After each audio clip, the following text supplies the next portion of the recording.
The World Cup has just kicked off with Ecuador and Qatar playing in the first match, which Ecuador did win 2-0. I hope that everyone is having a great day, a happy World Cup day. It is going to be a very exciting 29 to 30 days, and there's so much that we're going to have to discuss within these next few weeks when it comes to following our Barcelona players. And within this video, I do want to speak about France versus Australia because we are going to be containing two very important players in this French national team, which is Dembele and also Jules Koundé. But first, let's talk about France as a whole, right? Because they are going to be looking to defend their crown. In the previous World Cup back in 2018, France was the World Cup champion. Now, in that team, Koundé nor Dembele did feature within that squad. I mean, Dembele did, but Dembele did not take a huge part within that World Cup success. But going into this World Cup that we are in officially, Dembele and Koundé are going to be having a much greater role. When we compare these two teams, when it comes to the 2018 France national team and the 2022 France national team, that 2018 World Cup team, they did have a great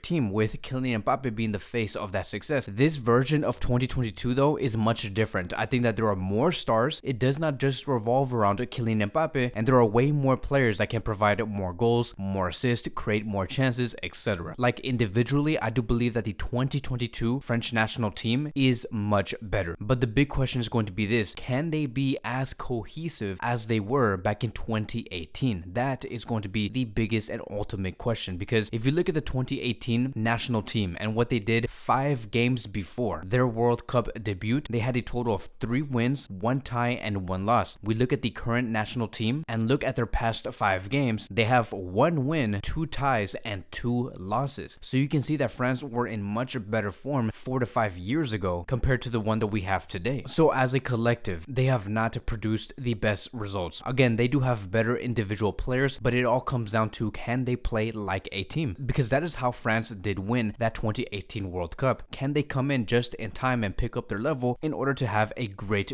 run? And on top of all of this, France is also encountering other levels of difficulty when it comes to their players, because 4 players have been taken down, and that is Paul Pogba, Kanté, Nkunku, and Karim Benzema. 4 big time players. When we talk about Pogba, when we talk about Kanté, these were 2 players that were very important in that 2018 World Cup squad. They could have carried that experience into the current national team, but they are no longer with the players. We talk about Nkunku. He was one of the biggest and brightest stars going into this World Cup campaign, alongside with Pedri, Camavinga, and so much more, but Nkunku also got injured by Camavinga. And then lastly, the biggest blow for Deschamps, it is Benzema. Benzema, the Ballon d'Or winner, will not participate in this tournament at all. This was the player that France were looking at when it comes to scoring those goals. Like, Benzema was going to be the one to score about 10 to 11 goals in this World Cup campaign. But since Benzema's not going to be there, because the World Cup is in the middle of this season, and because of all of these games that these players have to play, this is why this many players have been taken down. It is because of this hectic schedule. It is a schedule that I do not really agree with. So Benzema, right after that, after he did get injured, he was explaining that, yes, I don't feel 100%. I don't feel like I am okay, and I do not want to risk my national team in this World Cup. I want somebody else to take over my position who can bring in 100% of their level. And the one player that is most likely going to be taking his spot will be Giroud, and this is seen as a huge plus in the eyes of many fans. Because if we compare Giroud to Benzema, Giroud is a player that would let his wingers, right, in this case Dembele, Coman, or Kylian Mbappe, and let them play on the wings, either come in or come out, and be very creative. Benzema is a much different profile. Benzema is someone who likes to actually go into the spaces of Kylian Mbappe, go into the spaces of Dembele, and then Dembele and Kylian Mbappe are going to be much more affected by Benzema's movements, and they can't really do and be creative because Benzema's basically doing everything. So it's going to be very interesting to see how players like Dembele, Kylian Mbappe, and also Coman do react with Benzema's absence on the pitch. Could they see a much more creative role? So before we go further into this video, I do want to quickly plug in our sponsor for today, and that is going to be the OneFootball app. If you guys want to see where I do get my information from when it comes to the World Cup news, if you guys want to find out what is going on with your favorite international team that you will be supporting, whether that is Argentina, Portugal, Spain, Brazil, Germany, France, all of that is going to be covered within the OneFootball app. They have great articles, great information, they have team stats, player stats, everything regarding the world of football, and especially for the World Cup, the OneFootball app will be there to cover all of those latest stories on your phone, and it will be immediately and live. If you do want to download the OneFootball app, you can so by clicking on the link down below. It'll take you straight to the App Store. You download the OneFootball app, set exactly who and what you want to follow, and then you'll be be set and done from there. It's a very easy process. It is for free, and I hope you guys do enjoy it. But now let's go back into this video and let's continue talking about the French national team, because one storyline that I do want to talk about when it comes to Giroud coming in for the place of Benzema and starting in that starting 11 is going to be Giroud and Kylian Mbappe, a storyline that many have been talking about. Back in 2020, like 3 to 4 days before the Euros was going to be starting, Giroud was basically like upset about the type of service he was getting on the pitch. He did explain to the media that I'm not receiving the passes that I want to see. I'm making all of these runs, going into spaces, but for what? Because I don't receive any type of service. And he was basically aiming at Kylian Mbappe, and Kylian Mbappe also wanted to respond a couple of days later, and he was saying that, you know, things like this do happen. Sometimes I don't see players, and it does not bother me to hear comments like this. I'm going to try my very best to play my own game, and that's it. And this problem slowly started to go away. Like, this whole story started to fade away after Benzema was slowly coming in into that summer back in 2020. But now, seeing today in 2022, knowing that Giroud and Kylian Mbappe are gonna have to play on the world stage yet again, many are being reminded by that tension that used to happen a few years ago. And so if France want to do well, drama like that and tensions like this, they have to be put away. If France want to have a very long run, we cannot have those type of storylines or narratives being put out there into the media, and Kylian Mbappe and Giroud are gonna have to eventually become like brothers again and really try to achieve and represent France for what they actually are. Now, I do expect a lot coming from this team. They have the depth of like Brazil, and the one player that many of us want to see do well, it is going to be Dembele. Dembele must shine with Kylian Mbappe. Deschamps is probably going to be using Kylian Mbappe on the left or on the right, and then Dembele either on the left or on the right. Both of those players can play in both positions, and they're going to be aiming to feed those crosses into the box, now knowing that they're going to be having much more freedom, and feed those crosses to someone like